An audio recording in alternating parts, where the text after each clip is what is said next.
I was talking on Monday about that first trajectory of Last Supper.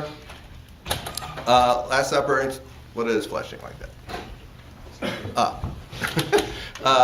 Last Supper, Eucharist, Passion of Christ, Easter. Right? That was that trajectory that we're on.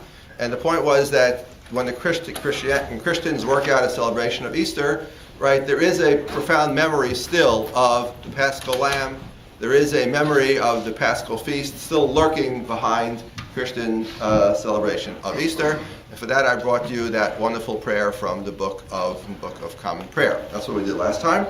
I didn't say the obvious was that just as in the Rabbinic Seder, we imagine ourselves being redeemed from Egypt, right? That we have a vicarious exodus. Our ancestors were redeemed from Egypt. We are redeemed from slavery. What slavery are we redeemed from? Metaphorical, real, not very clear.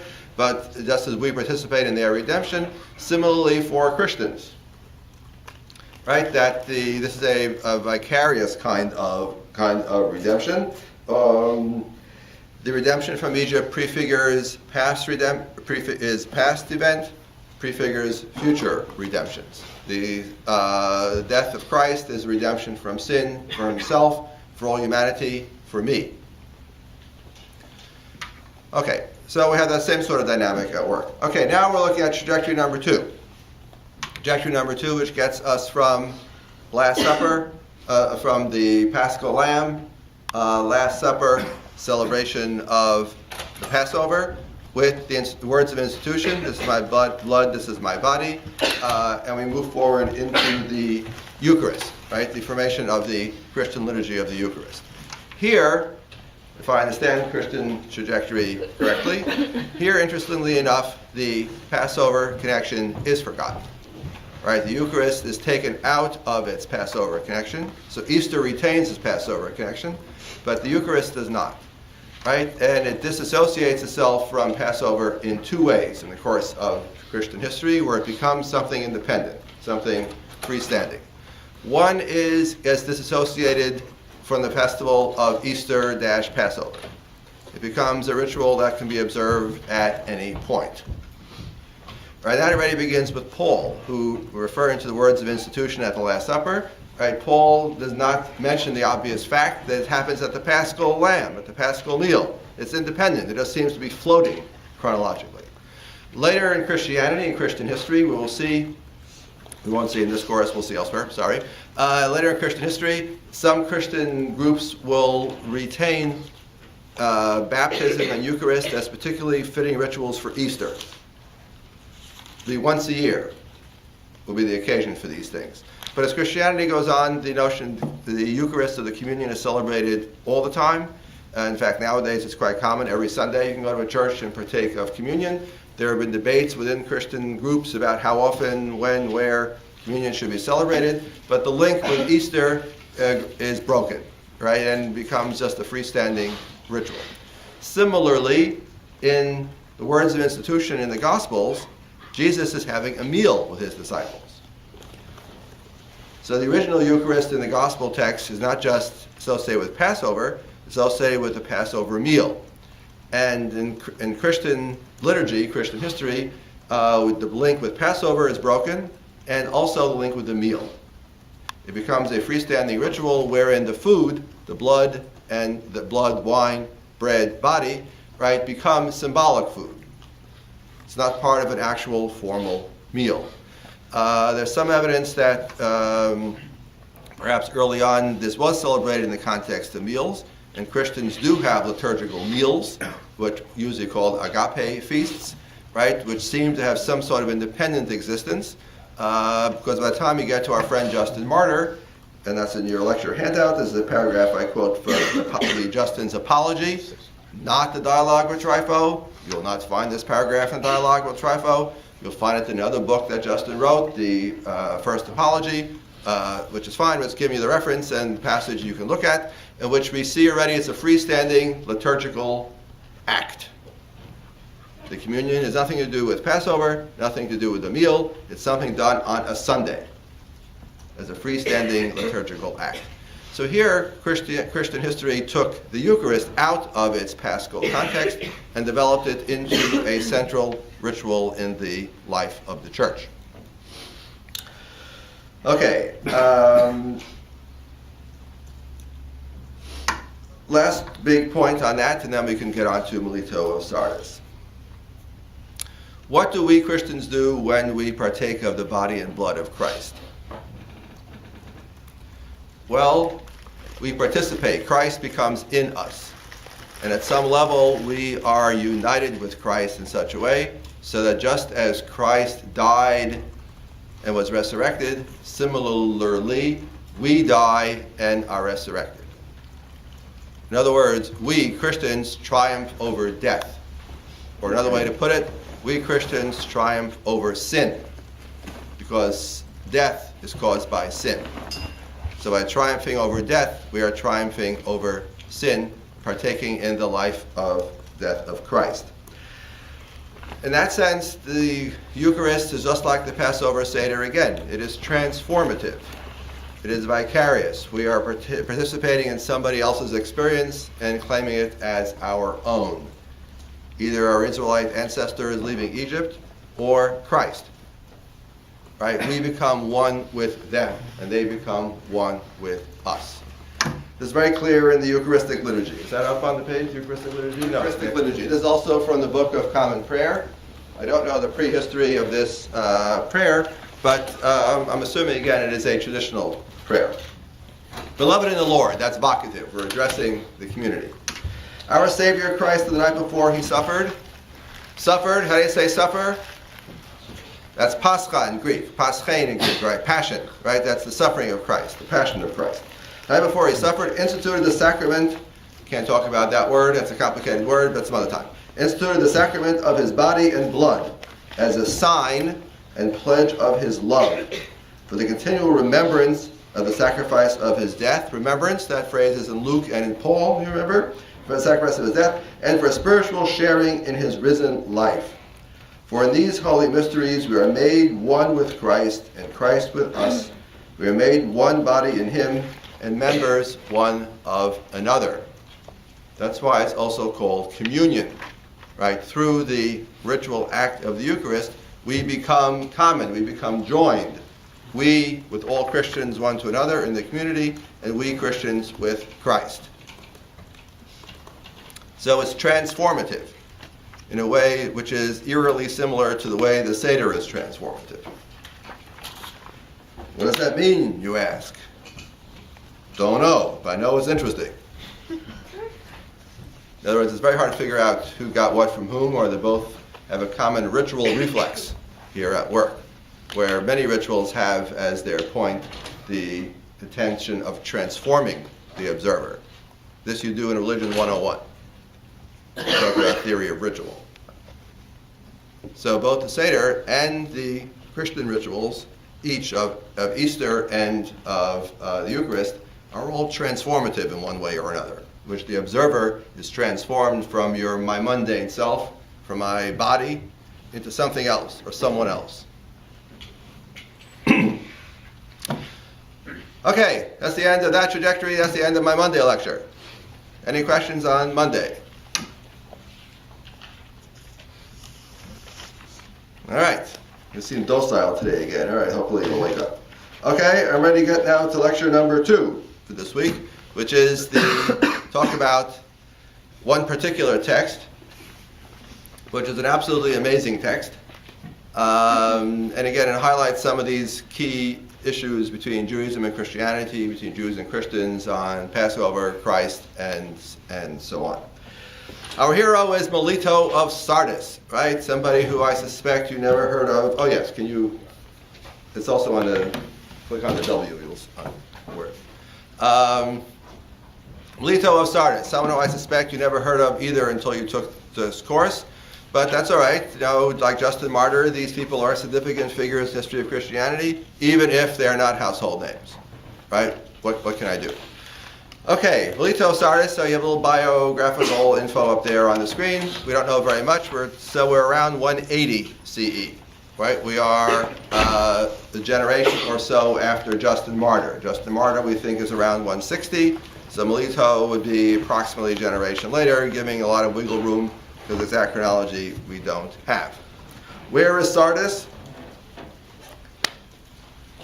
I was going to do a Google Earth thing for Sardis. I just couldn't get around to it. Google, yeah. So Sardis is in western Turkey. Okay, so it's an important city in western Turkey. If you take one of those tours when you retire in your golden years, you'll all go to Sardis, Aphrodisias, Ephesus. These are the big sites that you want to see in western Turkey. They are spectacular archaeological remains. Okay, including a spectacular synagogue was found in Sardis. But I digress. So back to Melito is from Sardis, an important town in western Asia Minor. He is important for our purposes because transmitted under his name is an amazing text called Peri Pascha, on the Pasch.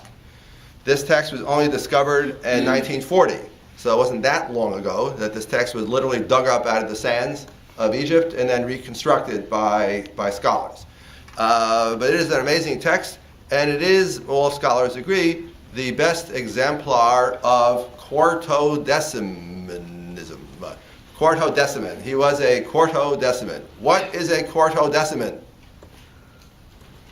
Somebody who likes 14. Someone who likes 14. Give that girl a star. Yeah, exactly. Right, very good. Yes. Someone, right. So a quartodeciman is a 14ther. Right. Quarto, of course, is 4, and deciman, like decimal, is 10. So a quartodeciman is a 14ther. What does that mean? A quartodeciman is one of the numerous Christian variants about how to calculate Easter. Right? This was a vigorous debate in the early church about how to calculate Easter, and even to this very day. Orthodox Eastern Christians and Western Catholic Protestant Christians don't agree on the calculation of Easter. On any given year, Easter may or may not be the same Sunday, depending upon whether you're in the Eastern Church or the Western Church. So in the antiquity, there are even more numerous debates among Christians when to calculate the celebration of Easter. So the 14thers are called that because they're celebrating, what's 14, class? Remind me, 14, we've seen that number many times in the last 10 days. What's 14? 14th day of the first month. Nisan is the Passover, slaughter of the Paschal lamb. So the 14thers are ones who are saying, we observe Pascha on the 14th of the first spring month. In other words, when the Jews are doing it. This is one of the main objections against the 14thers. You're just like Jews. You're celebrating the Easter on the Pascha on the 14th. We're Christians, remember? So we don't want to do it with the Jews. That's one of the arguments against the 14thers, which may explain some of the anti-Jewish rhetoric in Melito that we're coming to in a second, eager to prove that we're not Jews. Okay, well, we'll come to that in a second. The key point then is for 14thers, Easter is not always on Sunday, because the 14th is the 14th wherever it was. For historical reasons, we celebrate it on the 14th, whatever day of the week it happens to be. It could be on a Sunday, but you don't know. And next key point, for the 14thers, like Melito, Easter, or Pascha, is primarily a celebration of Christ's passion. This Pascha, again, is the Greek word from paschen, which means to suffer. So we are liturgically marking Christ's passion. Whereas for the rest of the church, when we celebrate Easter, what are we celebrating? Christ's resurrection. There's not a contradiction here, because obviously the passion leads to the resurrection, but there's a tension liturgically, right? How we, in our liturgy. What does liturgy mean? Mode of worship, right? Our formal worship, our canons of worship, right? In our prayers, in our songs, in our hymns, what are we celebrating? What are we marking? In the church, in what will become the great church, we celebrate on Easter the resurrection of Christ, which happened on Sunday. That's why Easter is on Sunday. For the 14thers, as in this text, Peri Pascha, we're primarily interested in Christ's suffering. Just like that movie of a few years ago, right? The Passion of the Christ. It's all about Christ's suffering. More whipping, more blood, Right, that's what you saw in the movie. Right, so here's what we got that here in the text. We're celebrating Christ's suffering. Why do we celebrate Christ's suffering, class, to anticipate? Christ suffers, and therefore We don't have to. therefore we don't have to. Or I put it differently, the greater is Christ's suffering, is the greater is the atoning power of his sacrifice.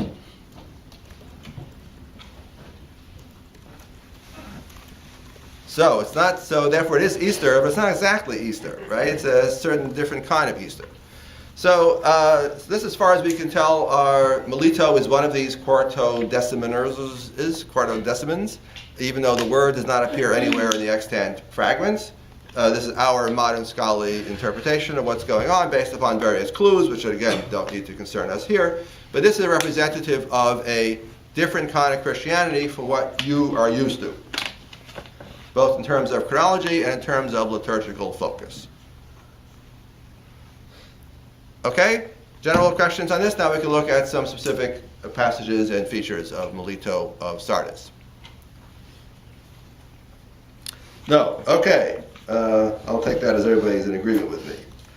Okay, major theme as opposed to a droll asleep, which is the alternative. So I won't do that. So, Melito of Sardis, major themes of Melito of Sardis, Peri Pascha. I uploaded the text for you, by the way, to the course page under readings. So if you don't want to click all the way to that outside source, you can stay right here on the Harvard website if you feel more comfortable.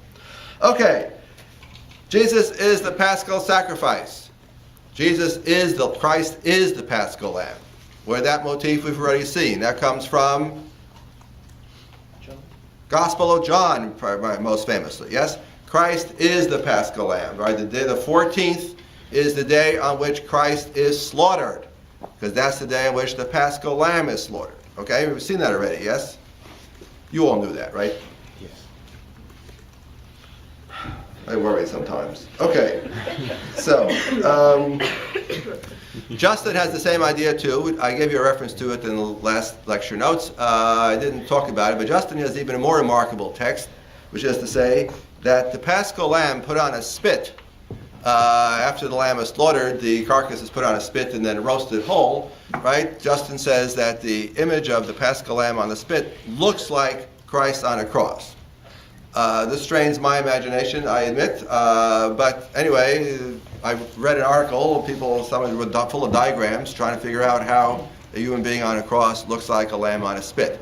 Anyway, maybe it's meant to be metaphorical. Anyway, for Justin, he says the one evokes the other, or again, it's a type. Right, we'll see that in 1 second. Right, it's a type. The slaughtered lamb, Paschal Lamb, is a type for, paradigm of, model of, archetype for Christ on the cross. That is what you have throughout this whole text, from one end to the other. And here's a wonderful passage here from paragraph 103. I am your forgiveness. I am the Pascha of salvation. I am the Lamb slaughtered for you. I am your ransom. I am your life. I am your resurrection. I am your light. I am your salvation. I am your king. There's a certain flavor to this style. Either you like it, I do, or you find it really obnoxious and unbelievably repetitive and ultimately annoying. But that's just a matter of taste. Okay, that's the main point. Next point, Exodus 12. The Peri Pascha, as we have it, seems to be fundamentally an extended meditation, Christian meditation on Exodus 12. Same paragraph that I asked you to read for last week, that's the same paragraph Melito is reading as a Christian. And as a Christian, Melito is taking Exodus 12 as his departure point. And when we Christians read Exodus 12, what do we see? Answer, we see Christ. That's what we see. So Exodus 12 is the focal point of the narrative, and he tells you specifically his theory of typology in some remarkable paragraphs, which I'm going to, I'll read 1 or 2 brief excerpts here, which I gave you on your handout, right, in which he uses the word. This is all a type, he says, or a typology. Remember we discussed this word weeks ago already.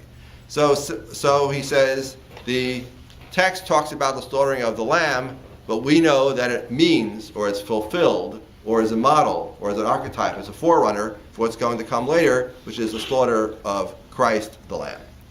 So here we have a few passages which I excerpted for you. So in paragraph stanza 44. At one time the slaughter of sheep was valuable, now it is without value because of the life of the Lord. The death of sheep was once valuable, now it is without value because of the salvation of the Lord. The blood was once without value, now it is salvation of the Lord of the Lord. The silent land, the temple, Jerusalem, right? All these things have been fulfilled, and thereby, Melito suggests, canceled, or exhausted, or I don't know what image to use. Sort of like the battery. The battery's run out. It once had power, now it has no power because it's been exhausted, or all its energy has been transferred to Christ. Okay, some of the most interesting lines in Melito are Christ, God, Son, and Lamb. We'll be talking in the next couple of weeks. Today is our last session on rituals. Starting next week, we'll be doing theology, between Jews and Christians debating theology based on Scripture. Right? So one of the most contentious issues in the history of Christianity, of course, is how we understand the relationship between God, the Father, God to Christ. Father, Son, was that the right metaphor? Whichever metaphor, God and Lord. One person, two persons, three persons. Okay, this is one of the most contentious issues in the history of Christianity. Melito is living before those what called are Christological controversies, which erupt primarily with great ferocity in the 4th century. He's living in the 2nd. So he can use all kinds of language, images, and metaphors and not worry whether or not he is particularly hewing to the right official party line about how to understand the relationship between Christ and God. So he's got a series of really remarkable passages.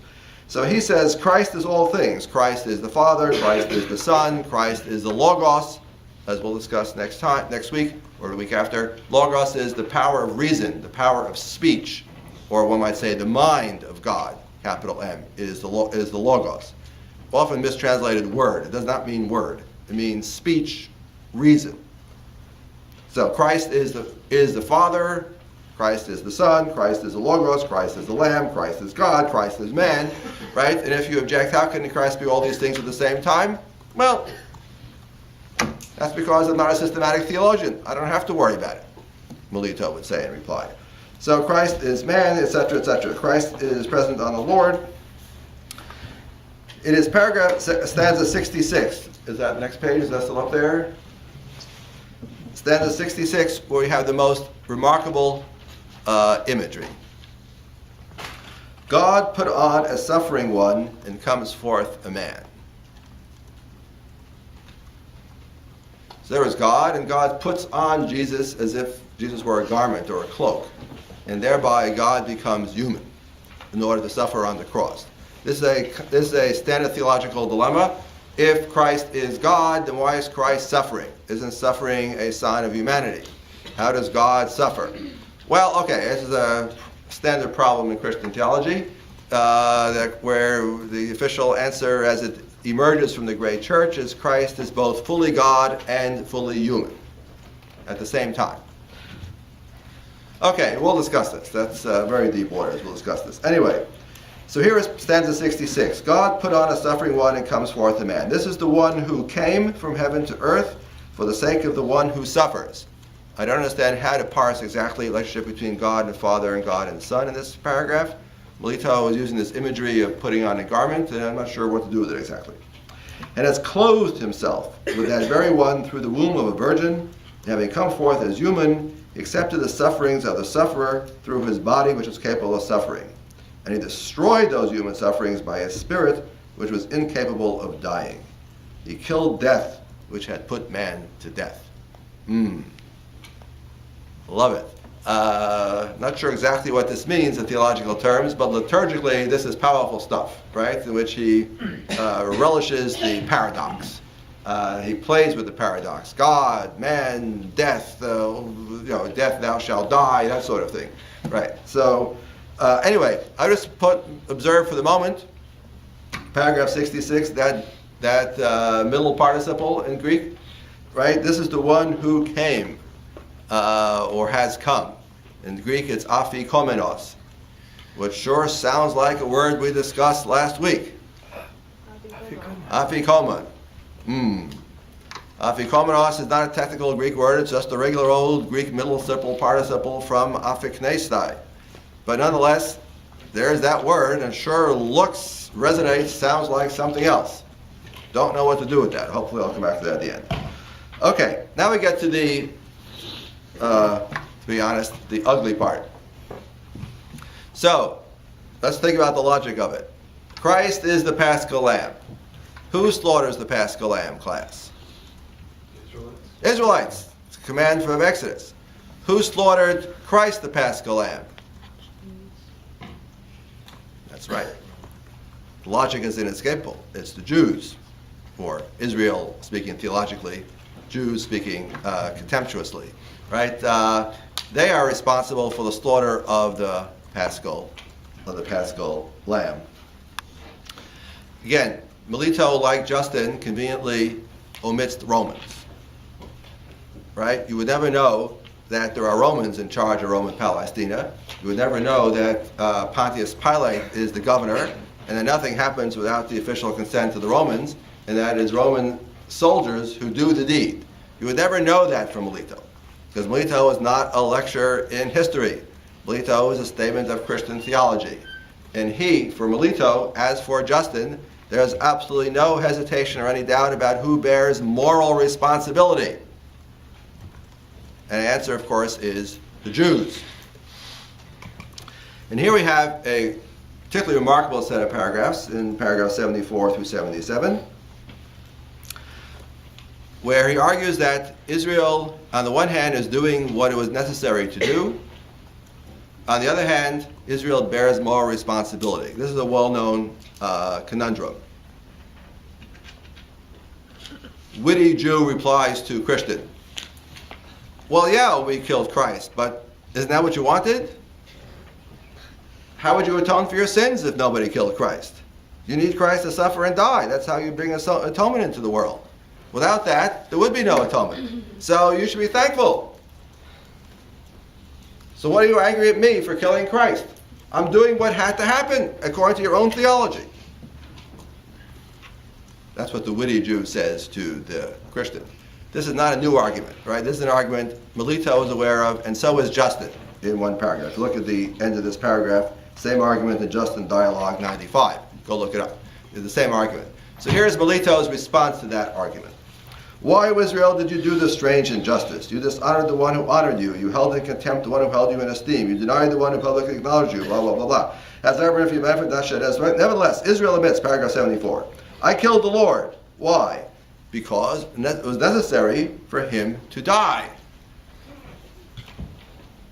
As you Christians yourselves say, necessary for him to die. That's why we killed him. You have deceived yourself, O Israel, rationalizing thus about the death of the Lord. It was necessary for him to suffer, yes, but not by you.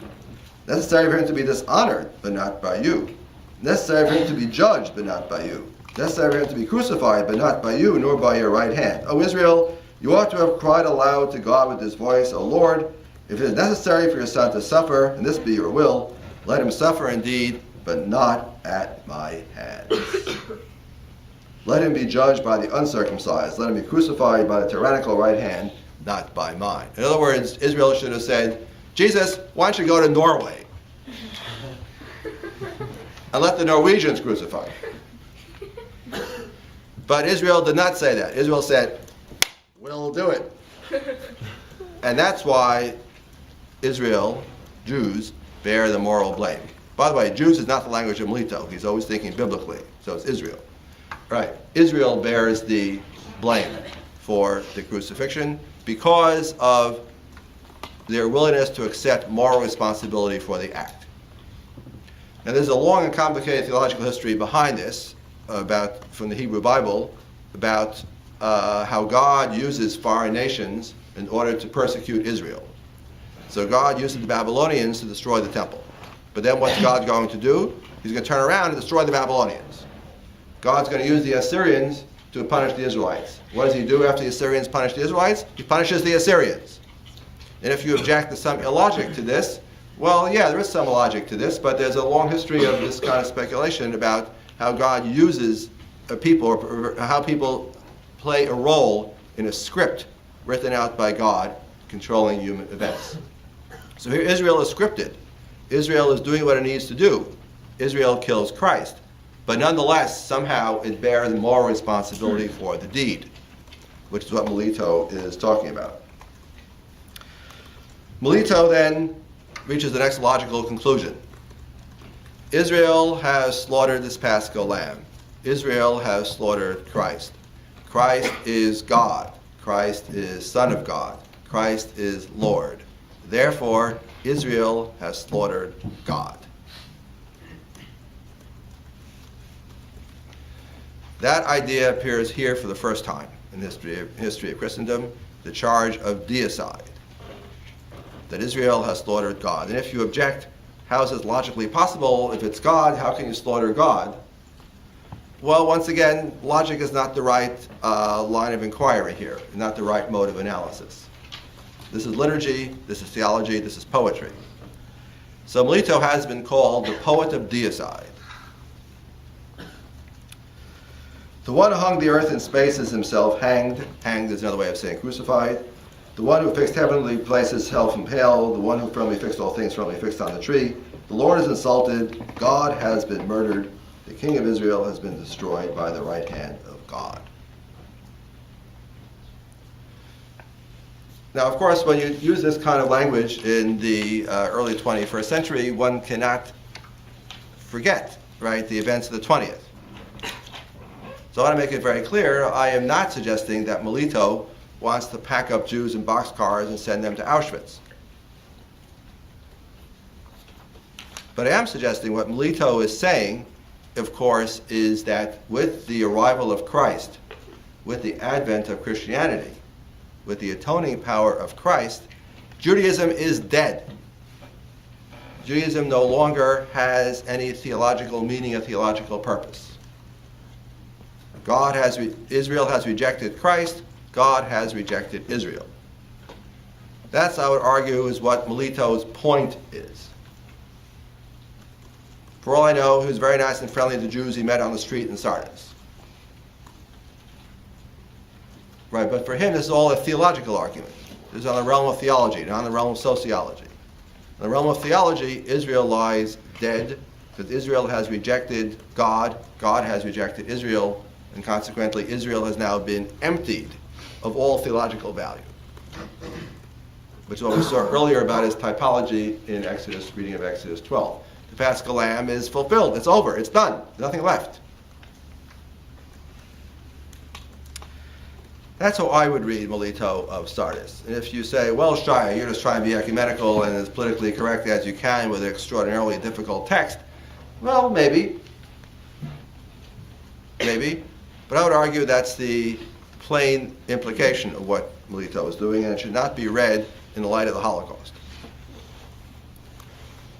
But on this point, I admit, let people decide as they wish. If you're interested in this point, you can read a book written by my cousin, Jeremy Cohen. He's my cousin not through his father, Cohen, but through his mother. Naomi Weiner Cohen, who is my second cousin. Right. He has a book called Christ Killers, right, in which he gives a history of this motif of Jews as killers of Christ. There's a whole chapter on Melito, and he and I independently hit upon the same interpretation, but he published it first. So this is cousin Jeremy Cohen, if you're interested, on this motif. Okay, so Melito of Sardis, a very rich and interesting text. Definitely something one can chew on. Okay, questions, objections, arguments? To say that we're swimming in deep waters class is an understatement, yes? You understand that, yes? Okay, next heading in the handout. A Christian Paschal Haggadah, question mark? One of the exciting things about this text of Melito, when it was rediscovered in 1940, and published in 1940, scholars immediately read it and said, this is clearly a liturgical text. It seems to be, its setting seems to be a group setting of some kind. What are these Christians doing reading and meditating on Exodus 12? Gee, I know another text that is focused on the reading and meditating Exodus 12. It's the Haggadah. It's the Rabbinic Seder.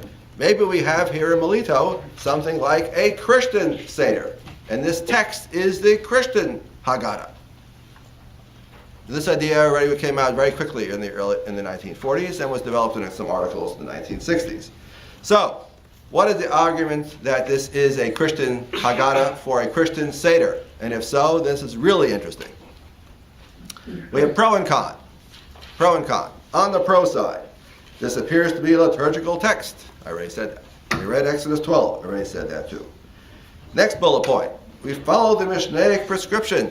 Remember to begin with shame and end with honor. That's the trajectory of the story of Passover. From slavery to freedom. From shame to honor. Well, that's what Melito is doing. Exactly the same thing. He talks about from Adam's fall, from the arrival of sin, to Christ's death and atonement for sin. That's the trajectory of Melito's narrative. Well, that's the same trajectory. Paragraph 68 sounds like a passage from the Mishnah. This is the one who delivered us from slavery to freedom, darkness to light, death to life, tyranny to eternal kingdom. Made us a new priesthood, a special people forever. It sounds just like the Mishnah. You brought us forth from bondage to freedom, sorrow to joy, mourning to festivity, darkness to light, servitude to redemption. Gee, sure sounds like, well, I don't know who copied what from whom, but they seem to be in the same rhetorical world here. Next, we have this paragraph that sound like an inverted Dayenu. We didn't talk about Dayenu because Dayenu is not in the Mishnah. And Dayenu is an undated and virtually undateable prayer that wound up somewhere sneaking into the Haggadah. It is, if you ever go to Passover Seder, everybody loves Dayenu because all the kids can sing it. Dayenu, Dayenu, Dayenu, Dayenu, Dayenu, Dayenu. So that's why everybody likes to sing it. That's why it's very popular. But interestingly, the logic of the prayer is a little odd, right? In which the redemption story from Egypt is broken down into different pieces. And each little piece we say, God, that would have been enough. Had you stopped right here, that would have been enough. Logically, it makes no sense. What would have made good enough to split the Red Sea and bring us into the middle and then stop right there, right? That would not be very effective. So there's no logic to it. It's liturgy. It's liturgy. It's saying that how great is the power of God and how great is that redemptive act. It's a series of miracles, not one miracle. It's a series of miracles, right? One act of redemptive power after another. Well, there's a paragraph in Melito which sounds just like an inverted Dayenu, where Dayenu, the Jews, are saying, it would have been enough for us, and Melito is saying precisely the opposite. Well, how about this? How about that? How about this? How about that? In which he has a similar kind of list. Okay, you can read it right here on the handout. So there's that mysterious Dayenu connection. There's that other paragraph connection. We have the liturgical setting. And last but not least is that mysterious afikomenos, a word that appears twice in Melito to describe Christ. Christ is the one who has come, afikomenos. Boy, I wish I could get to the bottom of that to figure out what's going on here. Is this just casual coincidence? He's just using a regular old Greek middle participle. Middle Greek is active. Greek is also passive, and something called middle. So it's a middle participle. It's perfectly normal. It's just a regular old Greek word. You learn it in Greek 101. It's just nothing fancy schmancy. And it just sounds like afikomen has nothing to do with it. Or maybe it does. Afikomenos is the coming one. And that's what we Jews wait for at the end of the Seder, is the Redeemer, one who is coming, but has not yet come. I'm really confused. Anyway, so this is titillating, I would say. Teasing. Maybe there's some connection here, or maybe not. That's the pro argument. Con argument. And I think the negatives have it, to my mind. It's a liturgical text, yes. It's a clearly designed, focusing on Scripture, focusing on the Exodus from Egypt, focusing on the redemption story, prefiguring Christian redemption. That's all clear. Does that mean, therefore, it is a Christian Seder, and this is the Christian Haggadah text for a Christian Seder? I, Shai Cohen, am willing to say, no, because I don't see the smoking gun. Or in this case, I don't see the smoking bitter herbs.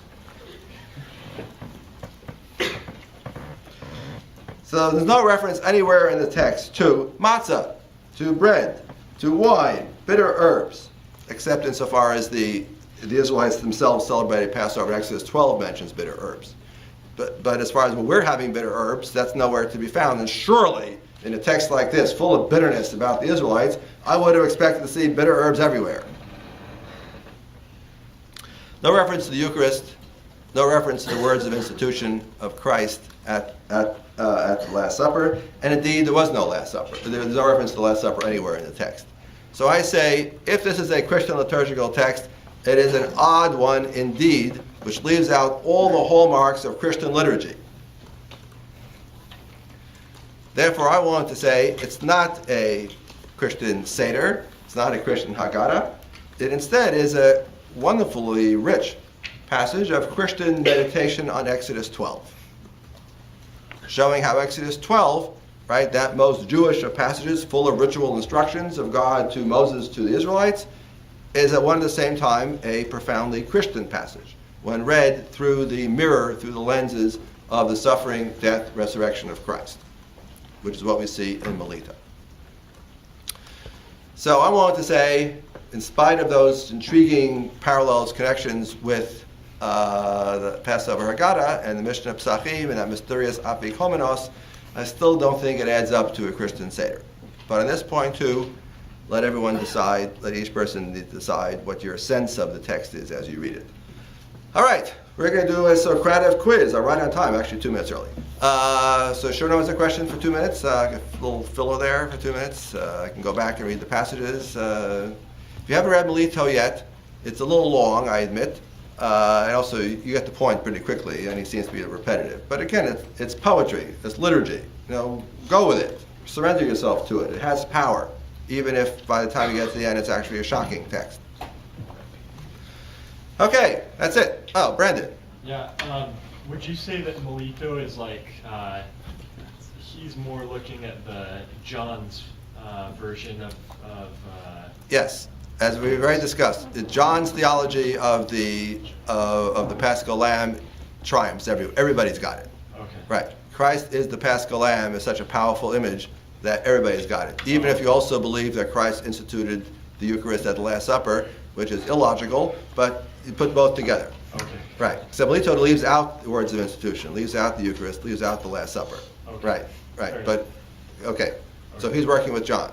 Yes. I understand like the idea that the Jews shouldn't have killed Christ, but let someone else do it. Right. But why is the slaughter of Christ, is it a bad thing if it's compared to the Paschal sacrifice? Good. You put your finger on an illogical moment. Right. Because the slaughter of the Paschal Lamb in Exodus 12 is commanded by God, which is, I guess, a good thing, right? In the scale of things. Whereas, the slaughter of Jesus, of course, is a bad thing. Right, it shows that shows how wicked Jews are, or Israel. Israel is. So yes, there is a logic there. I'm not sure how to explain it. But if you push it, right? After all, the Gospel of John was not saying Christ is the Paschal Lamb in order to fix blame on the Israelites. That was not where John was going with this at all. Right, but that's where Melito was going with it. So yeah, there is a certain disconnect there. I agree with you. If you have come up with a good answer to that, let me know.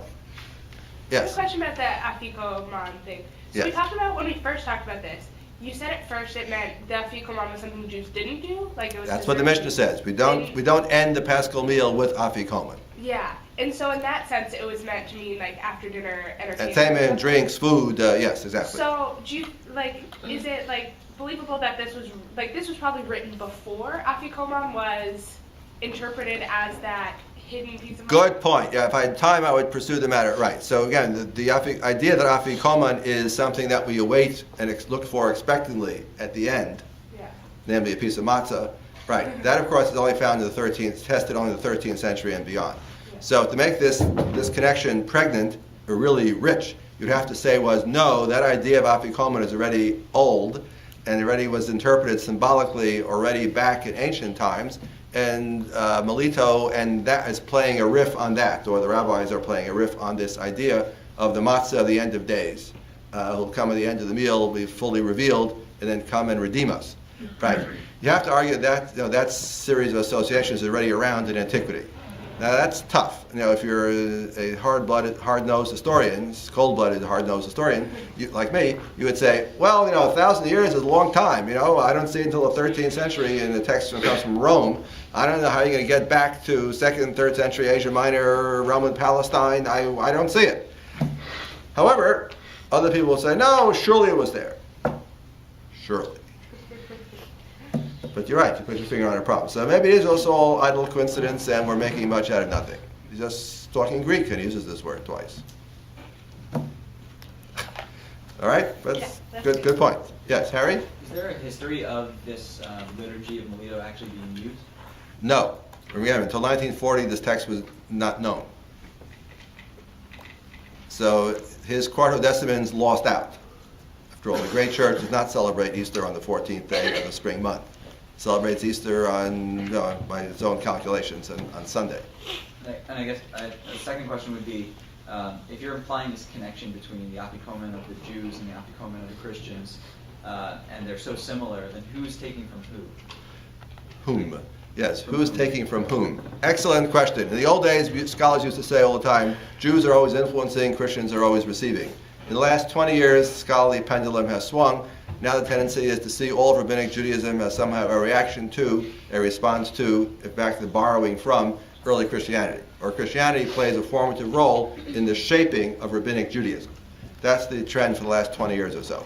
I'm not sure which team I'm on that one. I'm still of two minds on the subject. So you can argue the point either way. Okay. And next week we start our survey of Jewish and Christian theology. What a great